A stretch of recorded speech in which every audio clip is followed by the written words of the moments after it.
বন্ধুরা, তোমরা সবাই কেমন আছো? আমি খুব ভালো আছি, তাই চলে আসলাম তোমাদের সামনে আরও একটা নতুন রেসিপি নিয়ে। আমি আজকে তৈরি করে দেখাবো এঁচোড় দিয়ে চিকেন কষা, যা খাসির মাংসকেও হার মানিয়ে যায়। তাহলে চলো ভিডিওতে চলে যাই। আমি এখানে এক ফালি এঁচোড় নিয়েছি। এঁচোড়টাকে ডুমো ডুমো করে কেটে রেখেছিলাম। আর এদিকে কড়াইয়ে তেল গরম করে আমি আলু ভাজতে বসিয়ে দিলাম। আমি এখানে 3টে আলু নিয়েছি। আলুগুলোকে লাল লাল করে ভেজে তুলে নিয়ে তাতে দিয়ে দিলাম, ওই তেলেই দিয়ে দিলাম গোটা জিরে, শুকনো লঙ্কা আর তেজপাতা। ফোড়ন থেকে যখন মিষ্টি গন্ধ বেরিয়ে আসবে তখন আমি এখানে পেঁয়াজ কুচি দিয়ে দিলাম। পেঁয়াজ ভাজতে ভাজতে আমি অল্প নুন দিয়েছিলাম। এই নুনটা দেওয়ার কারণ পেঁয়াজটা তাড়াতাড়ি ভাজা হয়ে যাবে আর মজেও যাবে। আর দিয়ে দিলাম 2টো টমেটো। টমেটো দিয়েও ভালো করে নাড়তে থাকলাম। টমেটো যখন মজে আসবে আমি তখন বাটা মশলা দিয়ে দেবো। আর আমি এখানে বাটা মশলার মধ্যে ইউজ করেছিলাম রসুন বাটা, আদা বাটা আর কাঁচা লঙ্কা। আর কাঁচা লঙ্কা বলতে এই লাল লাল লঙ্কা, ভালো করে শিলনোড়ায় বেটে নিয়েছিলাম।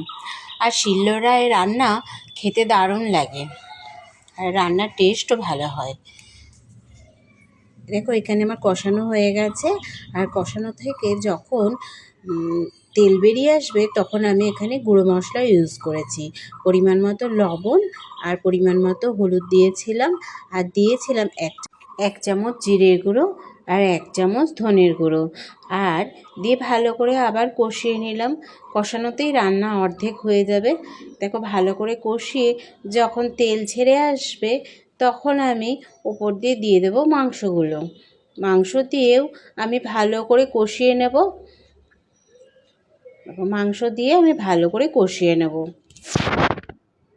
মাংস যখন ভালো করে কষে আসবে আর তেল ছেড়ে যাবে তখন আমি ওপর দিয়ে দিলাম আলু।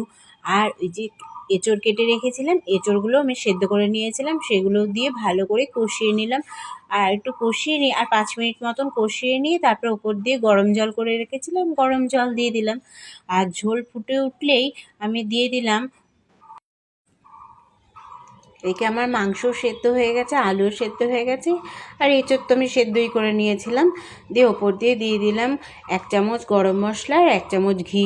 দিয়ে ভালো করে নাড়িয়ে চাড়িয়ে আর একটু ফুটতে দেবো।